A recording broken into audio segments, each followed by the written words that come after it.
loud. Okay, so we're officially recording. It is 10:30, calling the meeting to order, and I'll just make the comments that this meeting is being held via teleconference pursuant to the governor's executive order. The link to the agenda and how to participate for members of the public was posted on the agenda. I did not receive any public comments for the meeting, and I do not believe we'll have any external participants joining us other than the consultants. And we can start with item 3A, Carrie, miscellaneous fee study update. Okay, this is Jeff. I'm just going to give a little bit of introduction to begin with. Welcome, Vice President Estrada and Director Aguilar. Thank you for joining us by Zoom. So a little background before we begin on how we got to where we're at. First of all, the last miscellaneous fee study was done back in 2012, and it's recommended that every 5 years, at least every 5 years, you update your study. And so we contracted with Matrix Consulting in 2018, and they began their work. And in May of 2019, we gave a update to the Board Finance Committee, which at that time was composed of President Powell and Director Nelson. And it was just meant to be a very preliminary kind of look at the work being done at that point. And it's good we took it to the Finance Committee because President Powell expressed concern about some of the time estimates that were being presented on how much time it took to do the various processes. And his concern was that drives up the cost, and he was correct with that.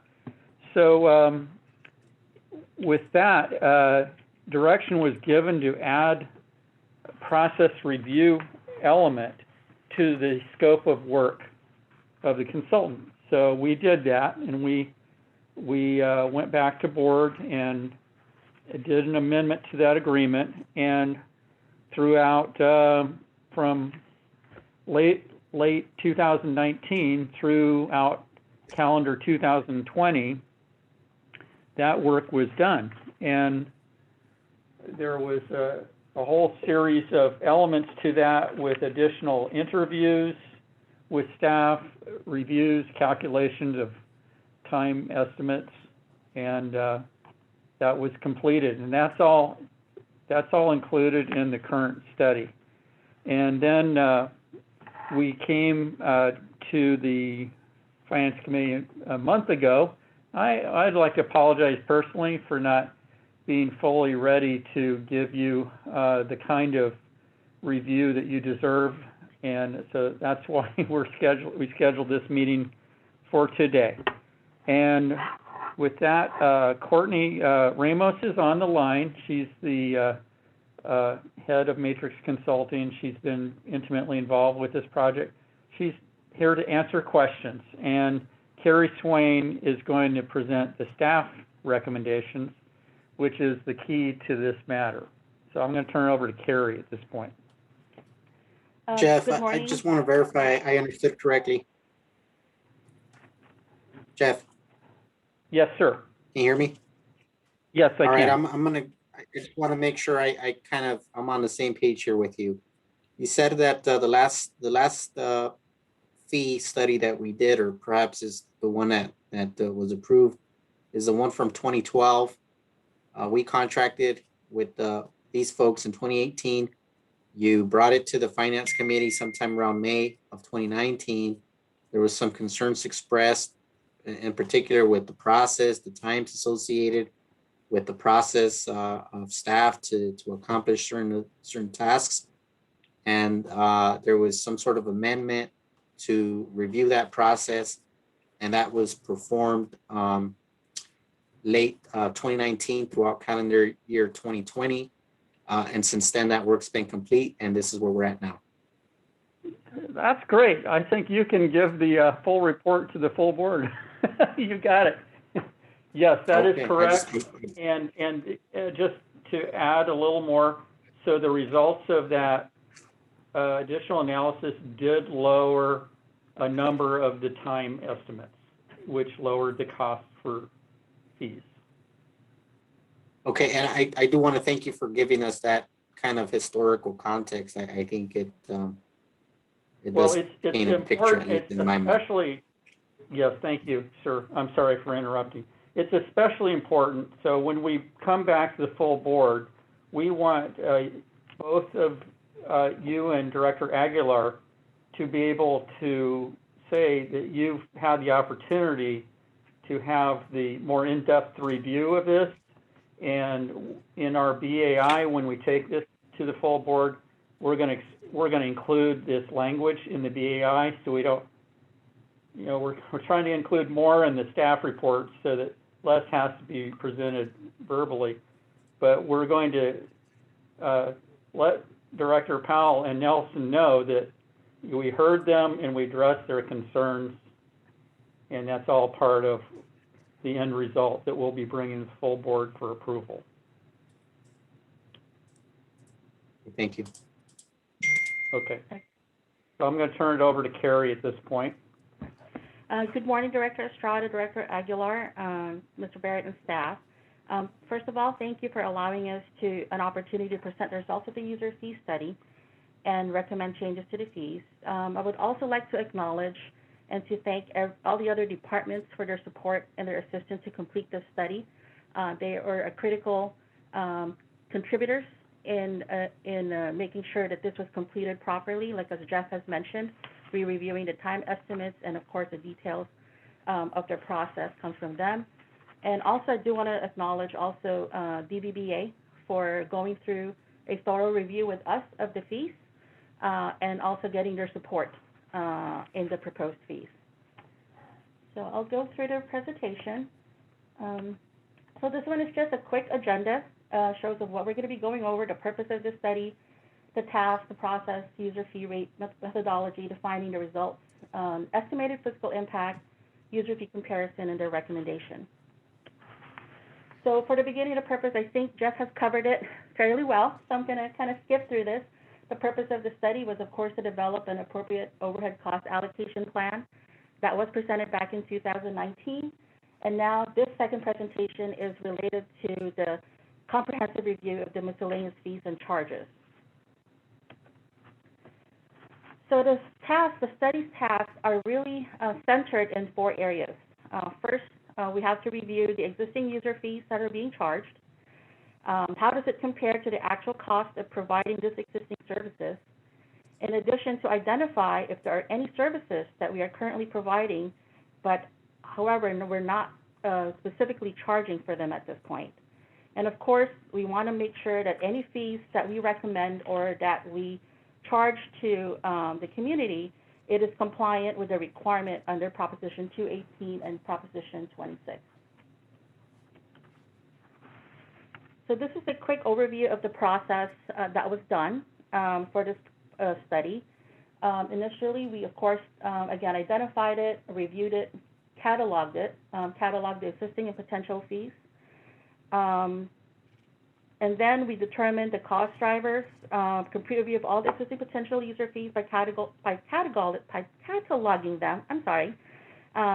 We worked closely with the department providing the service. We were able to establish time estimates for each position, what are the cost drivers associated with it, any overhead allocation. From there, we determined a fully burdened rate for each position, and then analyzed the gaps between the cost of providing the service and the fees that are being charged as of today.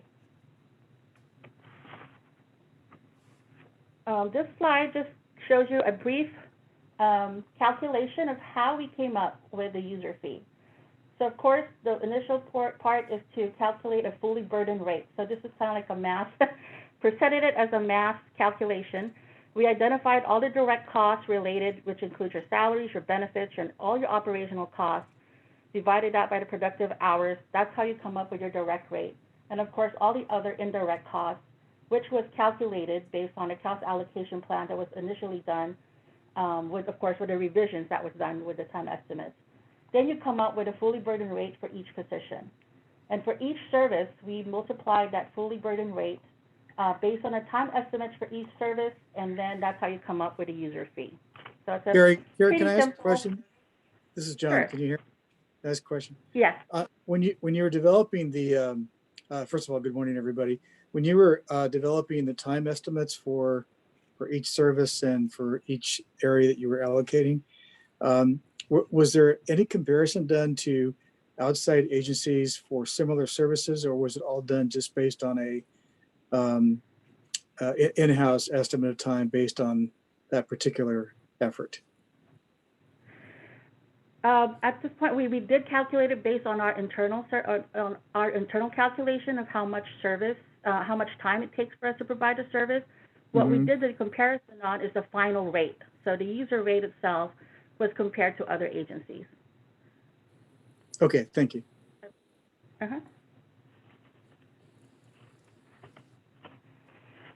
So based on the findings of the study, we've determined that about 33%, the district is recovering about 33% of education-based fees, which is a lot of those workshops that communications provide. And normally, as again, we did a comparison with other agencies, they normally recover are within the 20 to 40% range of the particular type of service. As for the other developmental related activities, we are at 72% of recovery of the cost, which is lower than the normal average. We should be recovering about 80 to 100% of these activities. So again, we have to remember any cost that we do not recover through these fees, it is getting paid either through ratepayer, or sometimes we can take it off the non-ratepayers, non-rate revenues, but it depends on how we budget it every year. So it is important for us to try to hit that target of cost recovery. So in the report, of course, there's a user fee schedule that I have provided attached to this presentation. And I just picked a couple of examples to show you some of the fees that we have gone over. So the schedule of the proposed fees was again provided. So this slide just shows several examples of the current fees against total costs and the proposed fees. Some of the fees are being proposed to be removed. Actually, if you look at the report on page 11, there's about 6 of them that are being, that we're no longer providing services, so they're going to be removed from our user fee schedule. And then some services are being proposed but not being charged a fees are also being added. So if you look on the slide, there is that landscape workshop fee that is costing us about $731 to provide a service. However, we're not proposing to charge for those fees. And the reason for that is because the service, the benefit of providing this workshop, the purpose of the workshop is, of course, to educate customers about water conservation, which in turn lowers the consumption of water and then lowers the cost. So the benefit of providing that information to the customers outweighs the cost that we're incurring to provide the service. So we're not proposing to have any fees related to the landscape workshop. Another example that I picked up, on the first graph, you could see the meters only. So I only picked the 1 and 1.5 schedule, size of the meter. So of course the meters are broken down depending on size, the type of the service, whether it's a direct read or an automated meter read, and other services. So in this example, the difference between the existing fee and the cost incurred is about $437, which comes out to about 87% variance. So we are undercharging about 87% of what it costs us to provide this service. If I look across through all the other meter types, on average, it's about $750 below the current fee. Above the current fee. So we are under collecting 17% of the cost. And all the other fees, for example, the inspection, the plan check, the parcel map, and also the developmental review, those are the engineering fees that you could also show that we are under collecting what it costs us to provide those services. And looking at these four examples, the average variance between the current fees and the total cost is about 71%, or about $988. So you can see the discrepancy. Again, you know, it's good for us to kind of review this at least every 5 years so we can see the gaps between what we're collecting and what it's costing us to provide the service. If you refer to page 11 of the report, there are actually 11 new fees that was being proposed to be implemented. However, again, there were several that we decided not to charge, which is the landscape and the landscape workshop and the outdoor budget review. So as I mentioned earlier, the benefits outweighs the costs. So this slide right here kind of shows an estimated fiscal impact of some of the examples that I've picked up that I kind of mentioned earlier. So for the service or meter installs, if based on a 14% average difference between the cost and the revenue we're collecting, we could be collecting another $143,000 if we're collecting the right fees. That will cover the cost, 100% cost recovery. As for the plan check and the inspection fees, you can see the difference as well. We're currently collecting $107,000, and it's costing us, you know, of course, over $200,000 to provide the plan check fee. And same thing with the inspection fee. You know, we're only collecting $187,000, and it's costing us about $327,000 to provide this service. So these are based on fiscal year 2020 actual revenue. So I picked up last year's and kind of did a comparison on where we are in terms of the gap. And I think Jeff wants to jump in. I just want to chime in on one point that, you know, we will be making, but it could also be of interest for either one of you to make publicly is, you know, when we look at some of these, like the inspection fees, I mean, that's a pretty significant increase percentage-wise. But when you consider that, you know, the nature of our operation is a series of enterprise funds, and, you know, someone pays for everything we do. And the spirit of the requirements of this kind of study and having fees set at a level that does not go beyond the cost of actually providing the service. If we do not raise these fees to the 100% cost level, then basically everyone else is paying.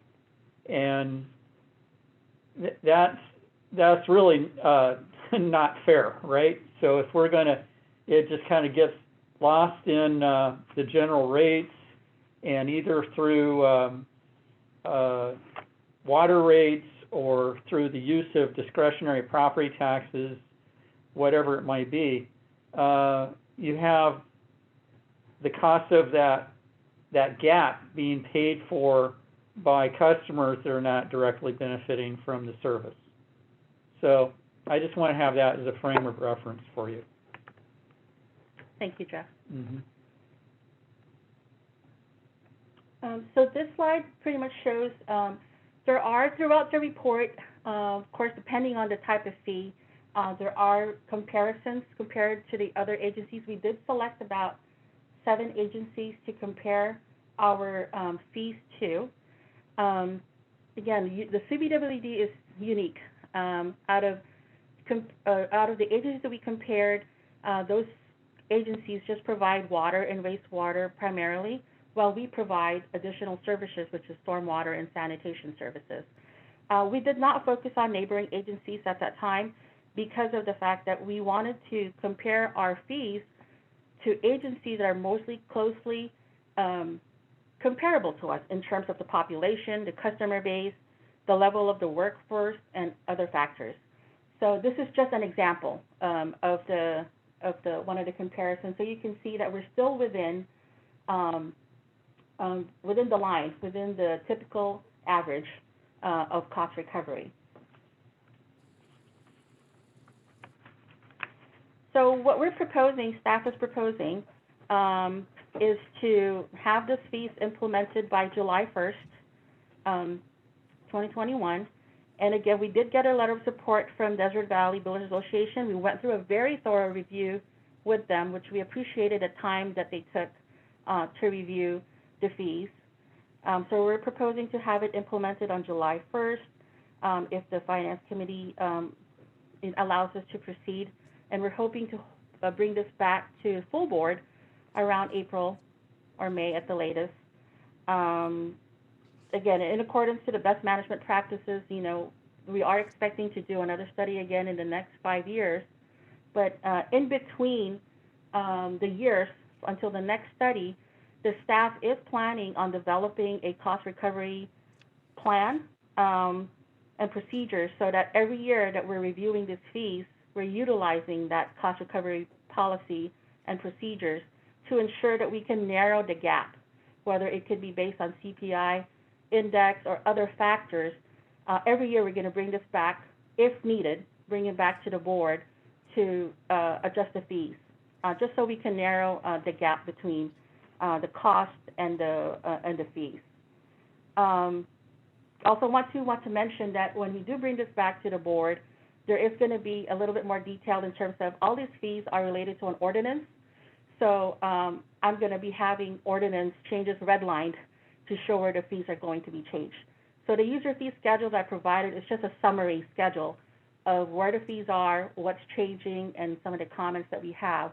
But upon board approval, you're going to have the ordinance attached to the documents. And I'll just add to that point. You know, I've worked with Gretchen Gutierrez from Desert Valley Builders Association for about 13 years now, and I know that one of their pet peeves is when an agency doesn't have periodic COLA-like adjustments between studies, and she's actually said to me, it's kind of irritating to them, you know, because if an agency would be doing that, then they wouldn't be caught in a situation of having to comment on and basically support a study that shows significant rate increases because there were many years of no increases. And so they actually are supportive of that concept of annually doing little tweaks, COLA-like adjustments, and that's part of what we want your feedback on that. Are you comfortable with that for us to include that in our item we're going to take to the full board? It can range from granting the general manager authority to administratively do that.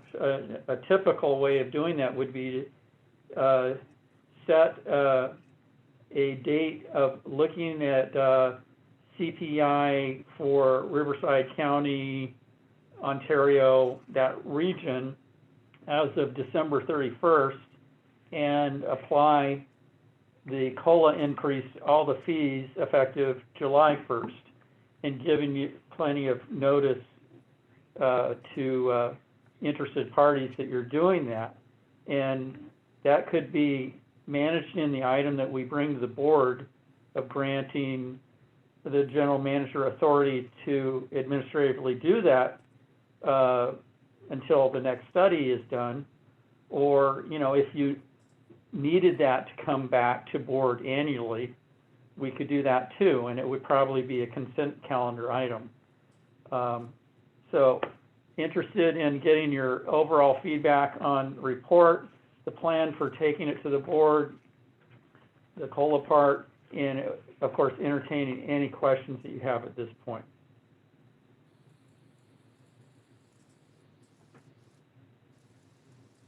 Well, I have comments. and questions that aren't too terribly long, but I would defer to Vice President Estrada if he wants to go first. Okay, thank you, Director Aguilar. I was trying to think about how to structure my comments. I guess the first question I have is you've identified what seems to be a deficit across different departments, different activities, whether it's going out to install a meter, whether it's some sort of plan checking process, review for projects, inspections. Seems like there's in general a deficit, and you've showed us a slide of estimated fiscal impact, and you've shown 3 examples.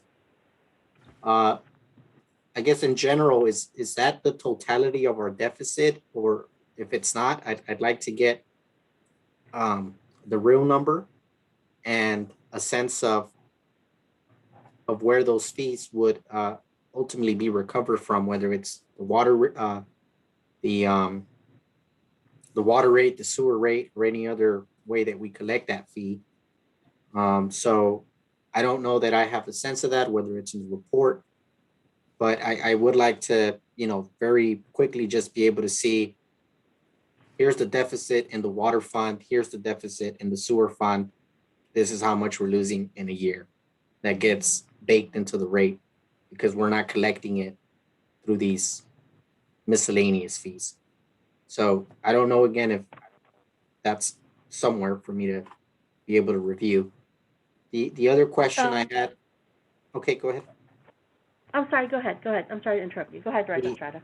The other just general thought that I'm having is also getting a sense of the time estimates that are being baked into either the direct rate or the indirect rate that are really the cost drivers to these values that we're coming up with. And I guess in particular, I'm just interested to see the comparison between our domestic customers as it relates to when we get a call to turn someone on or turn someone off, the associated times for that, and how it compares to the Sanjeros and the gate charges, adjustments, et cetera, and the times associated with that and those fees. I think in general, I kind of scrolled down to those charges on the domestic side, and I looked at the charges on the Sanjeros side, and the Sanjeros seem to be a lot lower than domestic. And I'm really trying to figure out what's driving that difference. In my mind, driving out to the gate or to the meter on the Sanjero on the irrigation system, it's probably no more different than going to a meter, unless there's a distance difference, right? Maybe that's the case. I don't know. So that's what I'm trying to figure out. Let me see here. I had another. There was a slide that you showed where you were trying to make the case on slide number 10, user fee comparison. I just wanted to verify. Okay, and this is in particular the new service. You're saying that even with the proposed increase, that we're still within range of being comparable. I guess I just wanted to clarify that, but I think in general those are just some general thoughts that I've kind of that I had, and that's it. So I will definitely get back to you on a full estimated fiscal impact. So I did pick a couple of samples. I will go ahead and provide the full information of the estimated fiscal impact for all the fees that are affected by this proposal. And as for the time estimate, I will get back to you on that as well. We do have a detailed comparison between the Senderos and the regular meter installations, and so I will get that information and get back to you as well. Thank you. And as for your last question, yes, it is still below. So if you can look at the second graph on this, even with the 100% cost recovery, we're still way below compared to other agencies and below the target average line.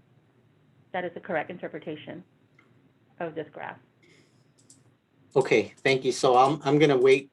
I guess what you're saying is, on your side, you're gonna give me a sense of just the real number on a yearly basis, average, that we're having to make up either through the sewer rate or the water rate, because we're not collecting it through these fees. I think that's just, I kind of want to get a good glimpse of that. You know, is it 200,000, 500,000? I don't know. Yeah, so for this particular example, the three that I had picked up, for the service meters and all that other installs, that $143,000 is solely for domestic. We don't have that on all the other funds. And for the plan check fees, that is also actually primarily domestic. That $84,000 difference is for domestic. Again, these are based on actual revenues collected in 2020. So it means, you know, no plan check, no plan check came in for canal and sanitation. So I didn't have anything to compare it to. As for the inspection fees, that $187,000, actually most of that is coming from sanitation. About $85,000 of that $187,000 is from sanitation, $68,000 from domestic, and about $33,000 from the canal. So it's, again, these are based on 2020 numbers. And of course, plan check fees and inspection fees, you know, they fluctuate based on, you know, what the developers need at that time. So if you want to see all the other fees, a little more comprehensive comparison of the differences, I can grab a little bit more data on it and provide that to you if that's what you need, or my response right now kind of give you a sense of where it is. So primarily it is majority domestic is where we're short, based on these three examples that I have picked up. Okay, thank you. That I look forward to some of that clarification. Okay. Oh, one more thing. I thought about it.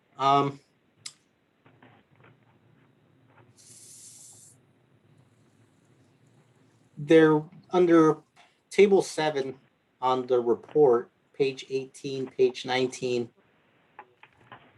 you have restoration of service, and then right below that you have enrolled help to others, and it seems like it's the same schedule, but for some reason, I guess I'm trying to understand why the current fee doesn't match. So these are the current fees that are being charged. So I'm sorry, so the first two is a service from 8 a.m. to 3 p.m. right? And the last two is to 3 p.m. I'm sorry, I did not quite understand your question. I'm sorry, Director Estrada. Well, if you look at the restorations of service on page 18 on the bottom, you have about 4 rows with different restoration time slots and a current fee. And then when you go to the enrolled help to others, you have the exact same 4 rows. The current fees are different, but the proposed fees do match. I guess I'm just trying to understand why they were different in the first place. Which, I mean, it's good for the help to other folks because they seem to be cheaper. well, on some instances they're cheaper, on some instances they're more expensive. I don't know. I just picked it up. I don't, just wondering. I mean, at the end of the day, you're proposing the same fee, which fixes the issue. That's correct. Do you see what I I'm will, saying? yeah, I could see it, sir. And I apologize, I don't have the answer with me right now, but I will definitely include this on the fiscal impact information that I'll be providing to you. Okay, that's it for me. Okay, so thank you, Vice President Estrada, for those comments. I'd have to say that from my perspective, I would concur with everything you're saying. I also would look forward to getting the information on more information on those subsidy gaps and maybe more information to kind of round that out. So I just have a couple of questions, comments, and a suggestion on strategy when this actually comes back to the board, if that's appropriate for me to suggest. Can you go, please, to the slide that shows the study results that show the increases? This one. Uh-huh. Yeah, great. Thank you very much, Carrie. So, so first of all, I think just from an overall approach, the fact that we're not recovering 100% of our costs, and we have like a 30 or 40% gap, depending upon which fee we're talking about across the board, is something that I think we have a fiscal responsibility to fix. I think how we get there is going to be, I think, worked out with my colleagues on the board. But, I think it's pretty evident that we need to make these adjustments going forward. But I do have a concern, and maybe you guys can share with me more information or kind of your perspective on it, that particularly the development impact charges that we're looking at, numbers are increasing substantially, above where we are. I recognize these fees have not been adjusted for a while, but I think even though we have the support of DVBA on an overall, endorsement for these increases, I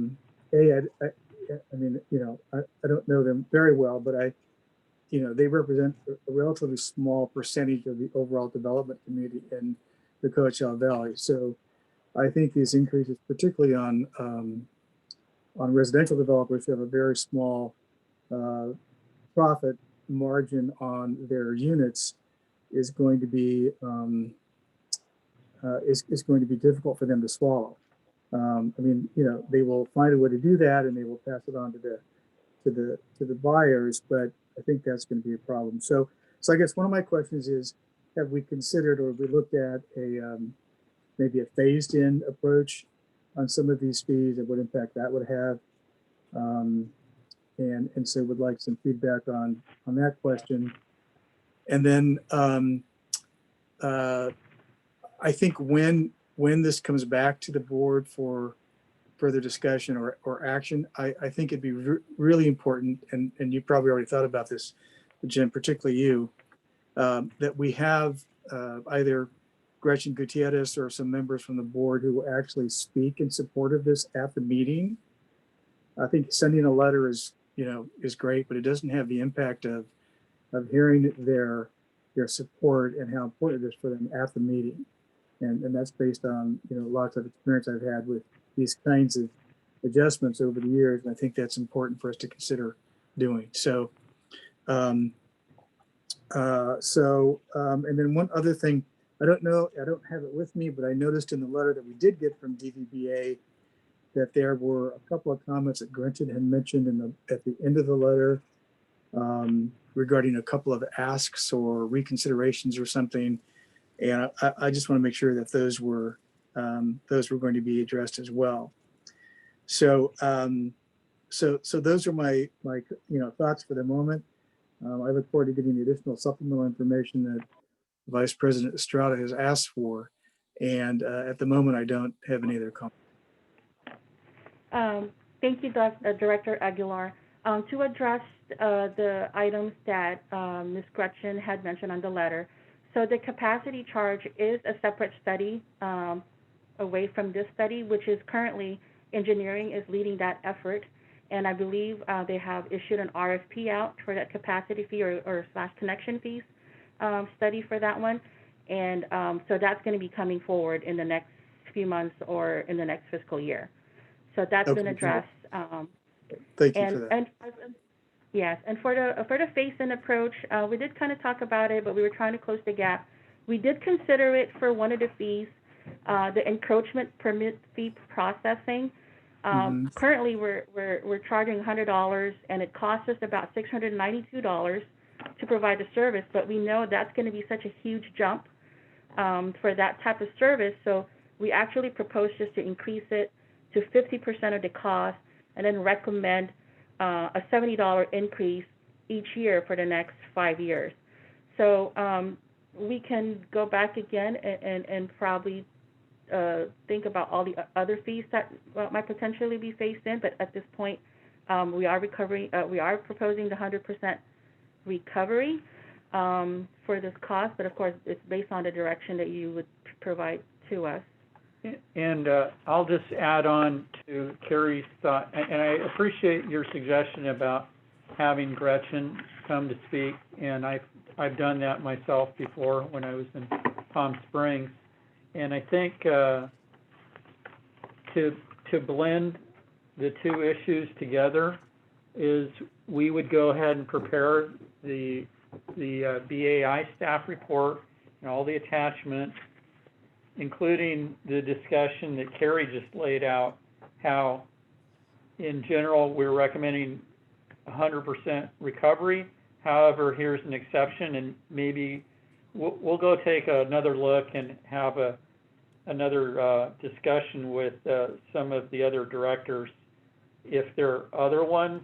And we kind of had this, we already had this discussion once, but we'll go back and relay your concerns as we revisit the topic of, let's consider one more time before we go and ask for full cost recovery on all of these things except this one exception. Are there other ones that are appropriate to tier the step up? And then once we do that, and I would suggest we send that package to Gretchen and James Brown, her assistant analyst, and say, here's what we're proposing to do, and would you please consider speaking to the board on this issue in support, and just wait for her feedback, you know, because yeah, in Palm Springs, when I did it, they hadn't done a fee study update for 12 years. And even though they said, hey, this is the second best study we've ever seen, these increases are so huge, we just can't support implementation without tiering. I don't think we're quite in the same range of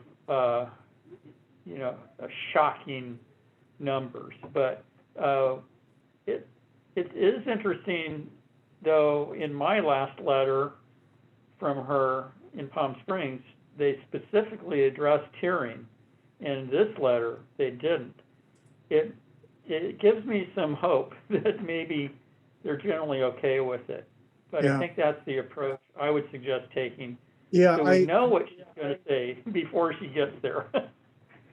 Yeah, I think. Sorry. I just before I forget, but I think that Jeff speaks to the recommendation that you and Carrie and the consultant and our executive staff have suggested that we look at, and that is some kind of a policy regarding an annual adjustment. I think that's absolutely imperative that we do that going forward. And I don't know what that formula ultimately should look like. I think that's something that we would want to discuss, but I think having something that's tied to not necessarily only the CPI, but also something that may be tied to an adjustment based on what our, actual costs have looked like in the past year relative to, any increases we've gotten allocated to staff, overall operational cost increases. I mean, I think having something in place, whether it's through Jim or through an annual adjustment by the board, I think would be a more prudent step in the future. Yes, it would go a long ways towards removing a degree of contentiousness that's naturally there when you have, if we waited the normal term, we'd say you'd have a 15% increase in the rates. And that sounds shocking, but, well, it's 3% a year for 3 years, 5 years compounded. But you're right, if we were just able to very routinely bring that through the process, whether it's just administratively done or brought annually to the board, it takes away a lot of angst from the process. Right, I agree. Thank you. And that concludes my comments. Thank you, sir. Thank you. Jeff, I do have, So, Jeff, I Yes, do have sir. one more comment. I think it'd be good on the exhibit, the other attachment where you actually have the breakdown of the fees, and then you have the CVWD proposed fee, and then you have the percentage of the recovery fee versus cost. I think it'd be Which useful. slide? Let's bring It's up not the it's not a slide. slide, it's a schedule. Oh, the other- schedule in the, It's the schedule. Yeah, it's this one right here. oh, got it, yes. I think it might be You could good look- for us to see the percent increase, right? Like just, what are we, even if we go to 100% recovery, what percent increase is that? Is that a, 10%, 20%? So if you could just add another column. Okay, I will do that for sure. will do. Yeah. All right. Thank you. Any other follow-up questions from Jim, I think the you're board? muted. I think sorry? you're right, Director Estrada. I was just going to provide a couple of comments on the slide that we're looking at now. Yeah, I can already hear one of the board members saying, you're increasing this by 100%. It's ridiculous. But I think also it's important to remember not every customer we have pays these costs. And when you look at a plan check fee, depending on how the review comments go, there's really only one of those per development. And so depending on the size of the development, it's really not a material cost. It's a very small cost for that development to proceed. Same thing with a parcel map review. We do one of those per development. Water supply assessments, again, one per development. So while the fee itself may increase, these are very integral to making sure that our service for these new projects is adequate and that the developers are doing their responsibilities as well.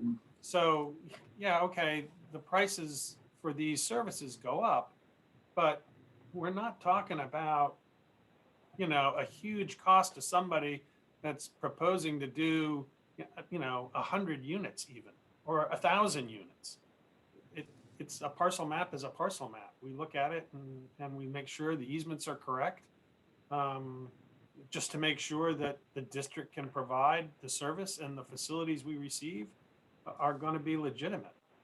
When we talk about the comment in Gretchen's letter, DVBA, we have talked about that numerous times as to whether or not the state's requirement for residential fire suppression alone, if that increases the size of the meter service from 3/4 inches to 1 inch, we charge the 1 inch meter surcharge, which is about $2,500.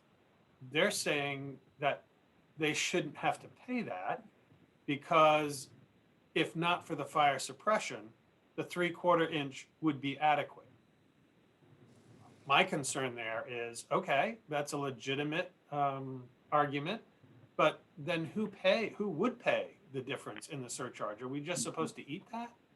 Do all the other ratepayers in the domestic commodity then make up that delta because the developer himself didn't want to pay that? He just pushes it on to the cost of the house that he sells to the buyer. And yes, that may make him less competitive, but that $2,500 is not necessarily appropriate for us to charge someone that's not even going to be living in that house. So, I can appreciate the argument they're trying to make. We weren't the ones that said to the state that residential fire sprinklers are now going to be a requirement. And we're not the ones that are designing the house or where the house is located. I mean, for instance, the development right next door at Toscano, not a low-end affordable housing development, but that individual has been very vocal in the fact that if not for the fire suppression, he could provide 3/4-inch meters. That may be true, but he's also got elevation changes there that could contribute to the fact that he needs a 1-inch meter. You've also got affordable housing advocates that argue they shouldn't have to pay either. And typically they are at the very extreme outer edges of our service area where the water pressures are low and they would normally need a 1-inch meter anyway, regardless of the fire suppression. So, I mean, these issues are somewhat complicated. And certainly we can have the discussion in the open forum board meeting. But I just wanted to provide a little bit of context for Director Aguilar, who may or may not be familiar with that particular item. And I'll stop there. Thank you, Jim. I appreciate sir. that. I have nothing else on this. Thank you, sir. Great comments. So if there are no other comments, we'll go on to our next item. The purpose of this meeting was to deal with this miscellaneous fee study. However, since we are adding this meeting, we thought we would take the opportunity to give you a quick update on the Oasis project financing, where we've been, what we're doing, and based upon Director Aguilar's question from last night for a description of the overall project, we've invited David Wilson from engineering to give an overview of that. He's going to do that first.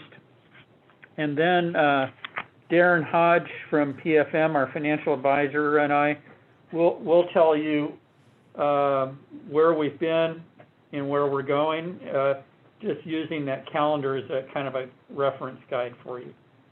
So with that, I'll turn over to David Wilson.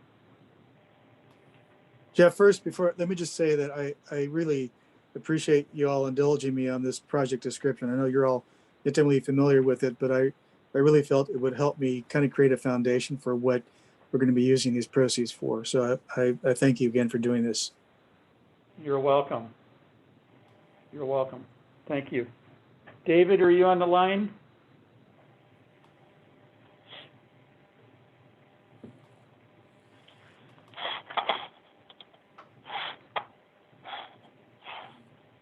David, if you're on the line, you're muted.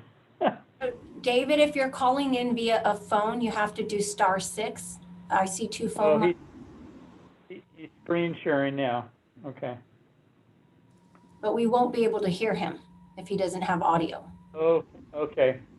So if you're on a phone, David, do *6 on the phone and that'll give you audio. I bet the date is March 11th instead of click that. Okay, can you hear me? Yes. Yeah. All right. Well, sorry about that. Good morning, everybody. I apologize. I do not have a camera. Trust me, that's better for you. But it is good to see everybody's faces without a mask.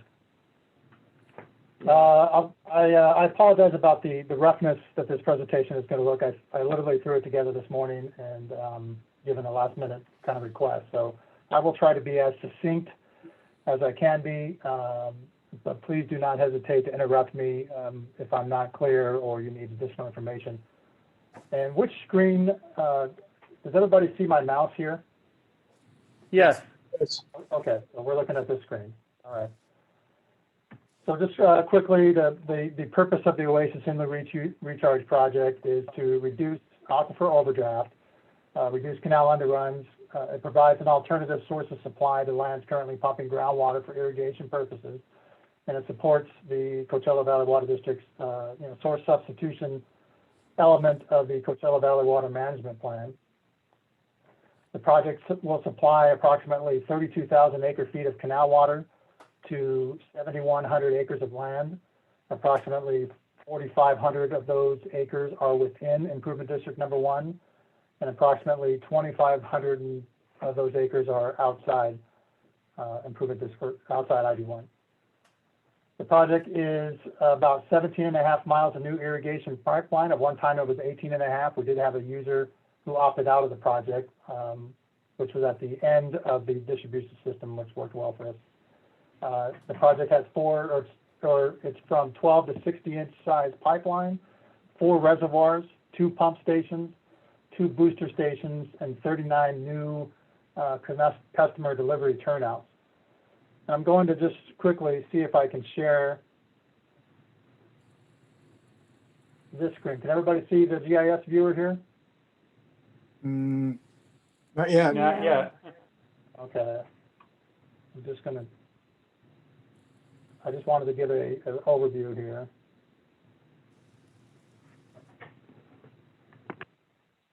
How about now? There we go. Okay. All right. So here is the Coachella Valley, obviously. Here's the Coachella Canal. This is where it ends at Lake Cahuilla. An irrigation lateral 97.1 here comes off of the Coachella Canal and comes down the valley for about 7 miles until it reaches where the Oasis Tower is, which is about Avenue 70 and Harrison Street. The project, this is the project right here. So there are existing distribution pipelines running off of the existing Oasis Tower, and this project is intended to not only expand the delivery, but we just installed a tower replacement project, which is somewhat of a phase 1 to this work, which has allowed us to stabilize the flows off this 97.1. We've had some issues with surging and maintaining a constant flow for our users off of this line. Now I'm going to go back to the presentation.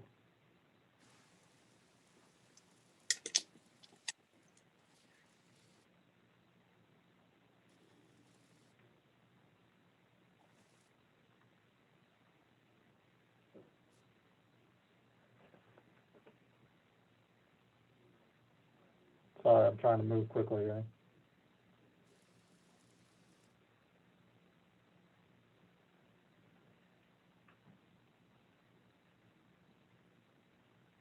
Which screen do you see?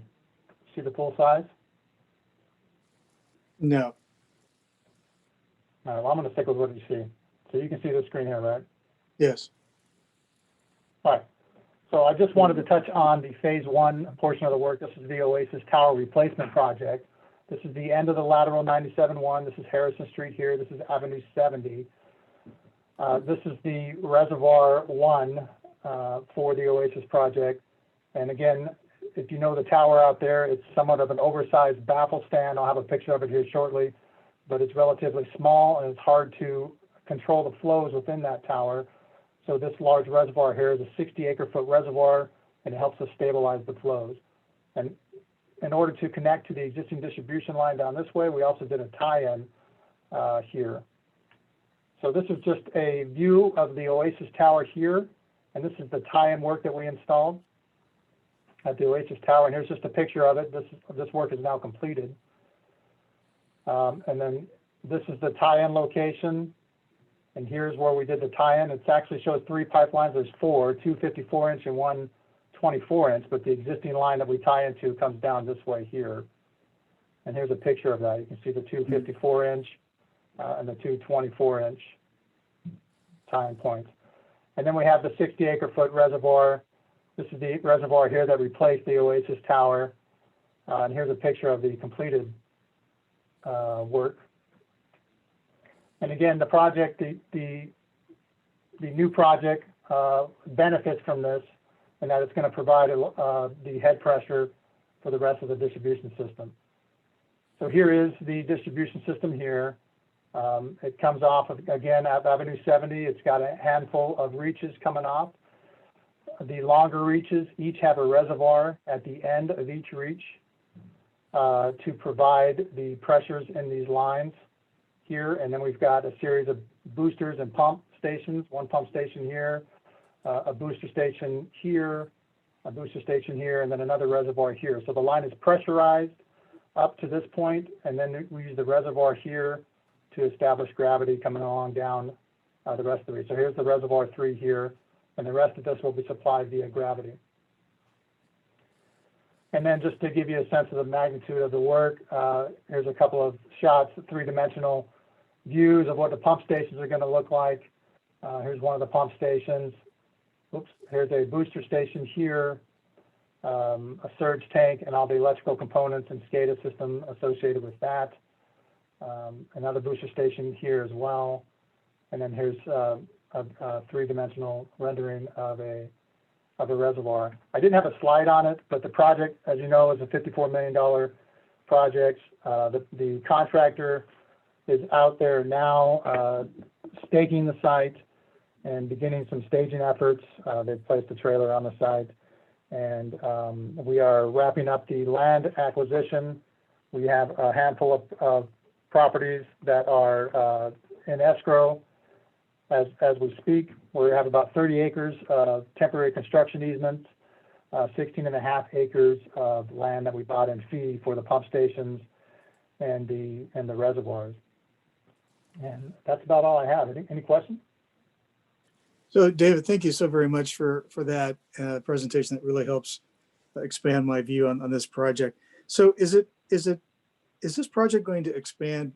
Is it primarily for ag users, or will it expand opportunities for residential tie-in, either current or future residential projects? Right now, it's primarily for agricultural users. Okay, great. That just confirms what I thought. Thank you again. I have no other questions, Vice President. Yeah, so I guess for Director Aguilar, if we were to look far enough into the future and recognize that, you know, a lot of that agricultural land would be sold to developers, it's whether or not that Colorado River water, the non-potable water, could then be used instead of irrigating crops, irrigating green space. You know, if depending on the size of the development, you know, there may be common spaces that could be irrigated. But as far as residential, it'd be an entirely different plumbing system because we'd be reducing those pipes and laterals down to a domestic water service size for irrigation of single-family residential homes. But I don't see that happening probably for at least a couple of decades away. But so for now, it is absolutely primarily for agricultural irrigation. Okay, got it. Understood. Thank you.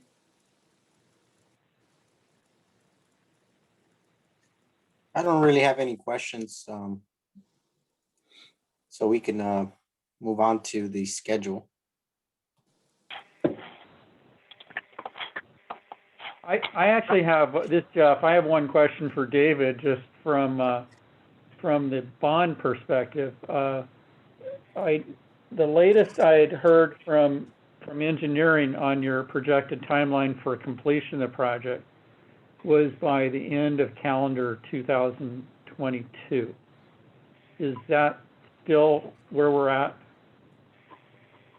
Yes, that's still the case, Jeff. Okay, great. Thank you. Okay, so with that, David, sorry.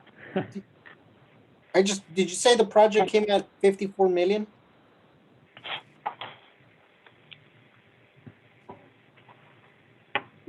Did David leave already? No, sorry, I was muted. Yes, the project came in at 54 million. The board item we took to the board in November was for 54 million. And Change. what's the total acre feet? 27 or 32? 32,000 is the capacity of the distribution system. We anticipate 27,000 and around 26, I believe. 23, and actually I have the number here.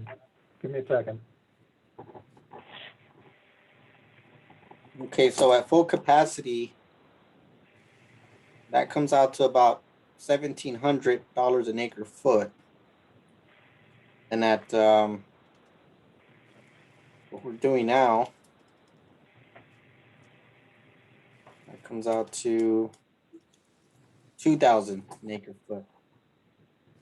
And that was the point that I was trying to make, Director Aguilar, was you know, as we look at these projects that that we pay for 100%, whether it's the non-potable projects in the west or the east, you know, one of the things that I've been trying to get a sense of is, you know, whether we have a limitation on the cost per acre that we're willing to invest to keep that groundwater in the ground. Mhm. And so you'll continue to hear more and more about that as we try to go and build more and more projects. I think that's something that at least I'm, you know, always trying to figure out as we try to accommodate other projects. I think, for example, you heard the gentleman that spoke at the last meeting where he was asking for some consideration to use some of those dollars that he's paid into, and whether that pencils out, right? Just in general, to give you a sense of what we're willing to do as an agency. That's what we're doing here. We're keeping water in the ground for about $2,000 an acre. Okay. Yeah, I get it. Thanks. Vice President Estrada, just to complete what I was saying there, we anticipate an immediate use of 12,000 acre feet in 23, and then ramp up by the end of the decade to the 32. Okay, thank you. All right, and if I could just again bring up another point to consider for this project, as David had in his slide, the other purpose is to use the underrun of Colorado River water that we currently have, which is about 45,000 acre feet. This project using 32,000 will take a big chunk of that and put it to beneficial use.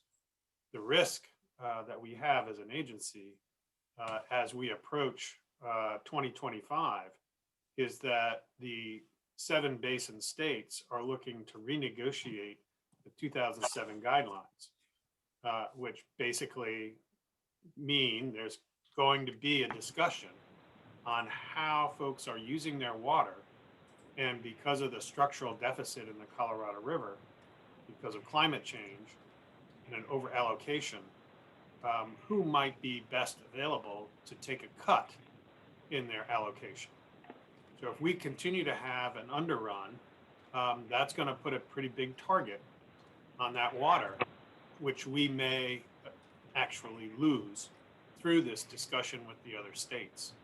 So we're trying really hard to try and to put projects together, and this one has taken a particularly long time, probably more, probably almost 2 decades to get to the point where we now have a contractor underway, and we're looking at financing it through the bonds. So we really need support moving forward to kind of close that particular item and get this contract done.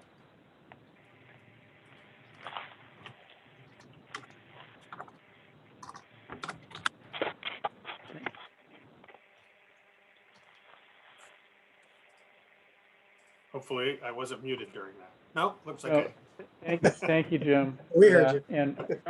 And I'll, before we're done with David Wilson, I don't know if you're going to stick on the line, David, but you mentioned the total cost being $54 million.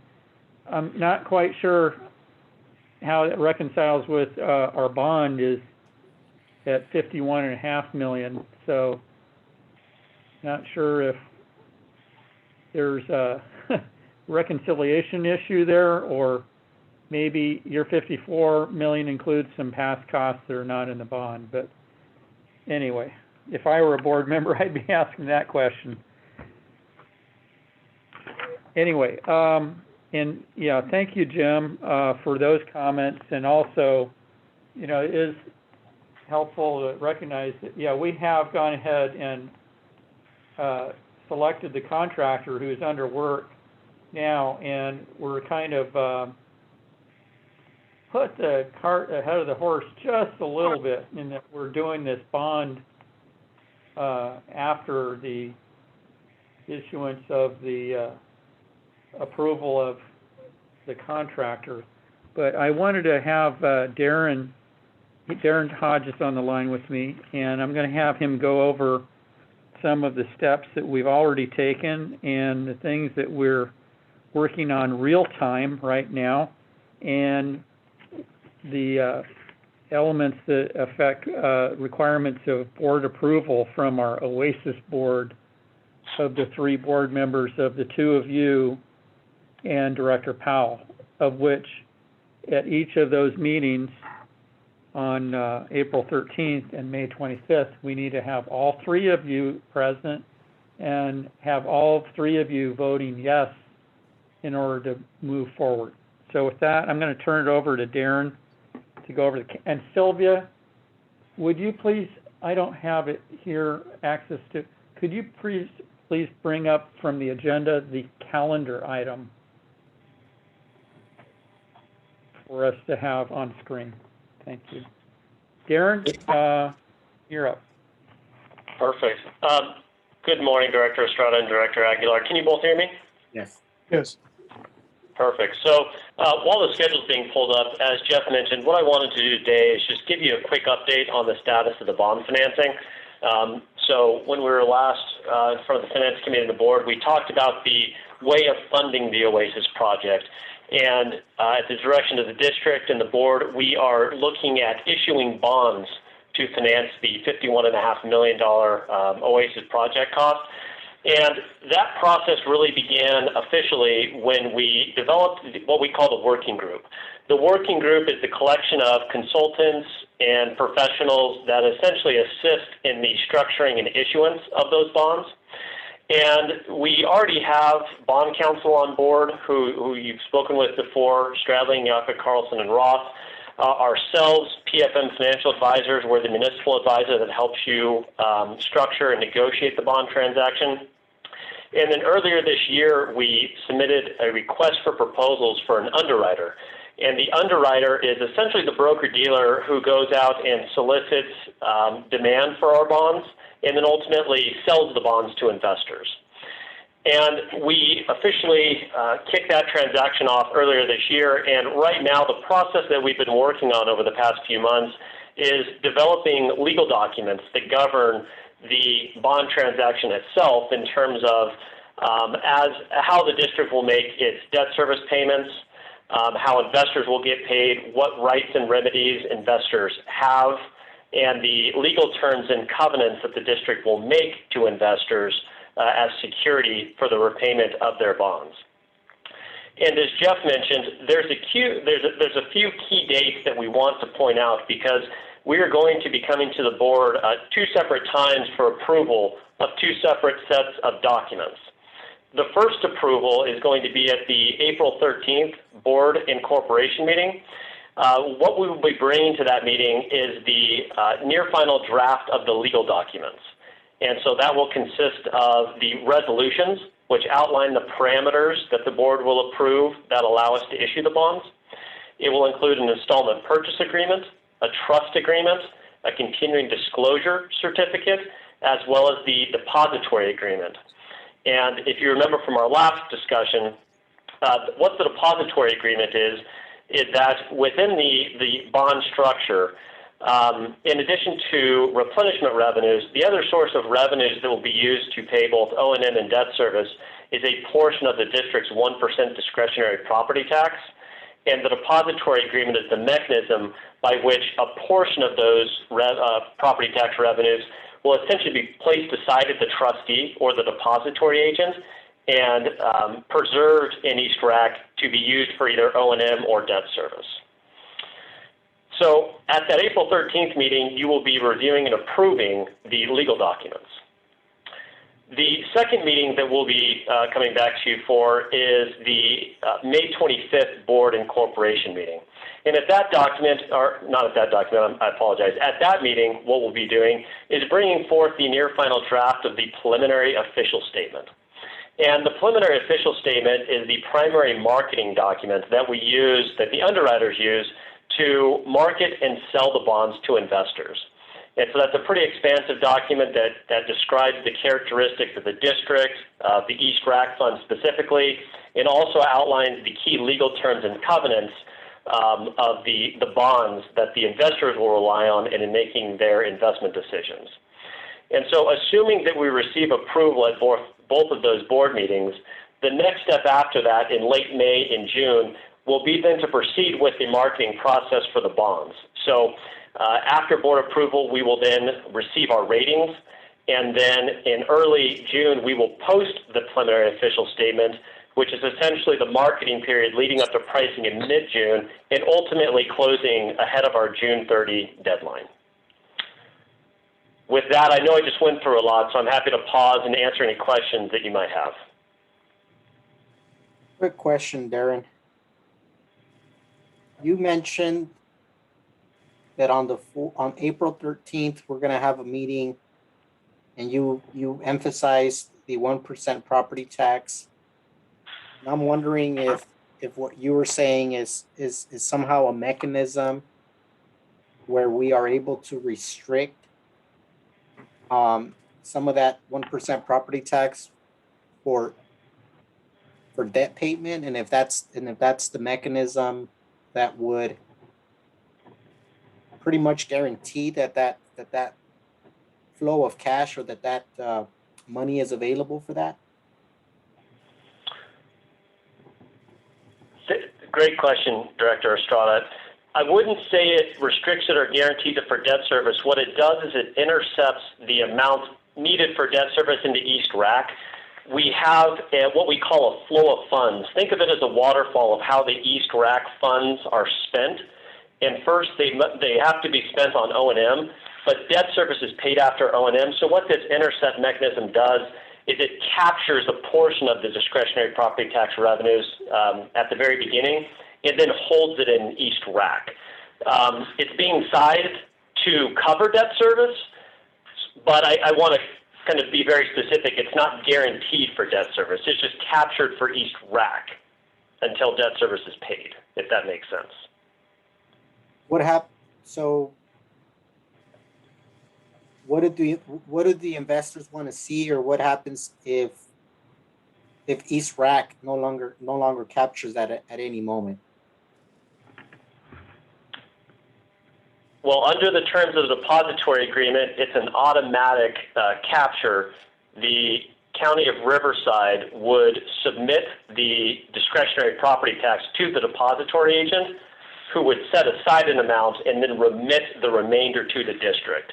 Now, I think your bigger question is, at some point, what if other sources of revenues within East RAC are able to cover O&M and debt service? And what we've done is we've built in a mechanism by where, in the future, if replenishment charges are sufficient to cover all those needs, then what the district would do is notify the depository agent that there are sufficient funds on hand at the trustee to cover debt service. And at that time, the depository agent would release amounts of the discretionary property tax back to the district. Could the district say that that new source of revenue is rate increases? It can be any source of pledged revenues. I only use that as an example. It's anything that's within the definition of East Whitewater replenishment revenues. So the district has the ability to identify any source of funding to cover debt. It's just a matter of the district being able to identify that and present that to the investors, right? Correct. Identify it and then place that money with the trustee. Correct. Okay. So the trustee would have to have those funds on hand in the amount of the debt service payment before they would start releasing the 1% discretionary property tax that they're holding. can you define trustee? No, absolutely. So the trustee is essentially, it's U.S. Bank in this case, and they're the agent that essentially acts on behalf of the investors to enforce the terms of the trust agreement. And typically what it means in all practical purposes for us is they're the entity that holds the debt service account monies to make payments on the bonds when they're due. So right now, the way the structure works is the set aside is coming directly from Riverside County. It's not being taken out of Canal Fund or East Rack. It's being set aside by the county to go directly to the trustee. Within the proposed structure, yes, the county would submit the 1% discretionary property tax to the depository agent, who would then withhold an amount equal to debt service, and the amounts in excess of that would be remitted back to the district and spent however the board has allocated. Okay, thank you. I do have one question, Vice President Estrada. Darren, thank you for the information as we get to a point of hopefully making this happen. But I'm wondering about the discussion that took place between David and Jeff regarding the amount of the issuance. So while staff reconciles what the ultimate amount is going to be for the bonds, Yeah. at what point does that become fixed? And is there any float in that number? Great question, Director Aguilar. So if you look at the schedule, the schedule's a little bit small, but if you look at the week of June 14th, it says price. When we price, that is effectively when we sell the bonds. And so at that date, we would have to know the final par amount. Up until that date, we can make some changes. Obviously, we don't want to make material changes, but going from 51 to 54, we could accommodate that in up until that date. Oh, great. Okay, excellent. Thank you. I have no other questions. Thank you. And Director Aguilar, this is Jeff again. While Darren was talking, we've already been communicating David Wilson with Kerry Swain, and David's confirmed that the amount is $51.5 million. So we are in harmony. Okay. That's good to know. But I appreciate the question, and if you hadn't brought it up, I would have certainly raised it as a, hey, wait a second kind of question. Are there any other questions or comments? Not for me. So again, I don't mean to beat a dead horse here, but I just one more time want to say for those two dates, it's important we have all three of the OASIS directors present and voting yes. And we just, especially when we get to that second one, to have a no vote or an abstention vote, it kills the whole item. And based upon, where we're at in